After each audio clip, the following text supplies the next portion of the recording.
تلنگانہ کے سابق وزیر سبیتا اندرا ریڈی نے عوامی مسائل پر آواز اٹھانے والے قائدین کو گھروں میں نظر بند کرنے پر سخت ناراضگی کا اظہار کیا۔ انہوں نے کہا کہ یہ طرز عمل جمہوریت کے لیے باعث شرم ہے۔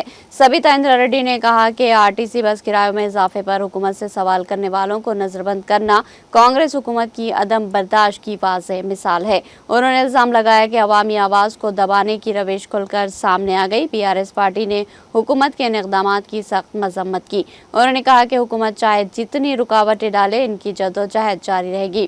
BRS کے MLA کے پربھاکر ریڈی نے بھی حکومت پر تنقید کرتے ہوئے کہا کہ آرٹیسی کرایوں میں اضافہ کر کے عوام پر بوجھ ڈالا جا رہا۔ انہوں نے الزام لگایا کہ کانگریس کے دور حکومت میں ریاست میں لاقانونیت بڑھ رہی ہے۔ MLA نے مطالبہ کیا کہ حکومت فوری طور پر اضافی آرٹیسی کرایوں کو واپس لے۔ انہوں نے واضح کیا کہ جب تک کرائے کم نہیں کیے جاتے، ان کا احتجاج جاری رہے گا۔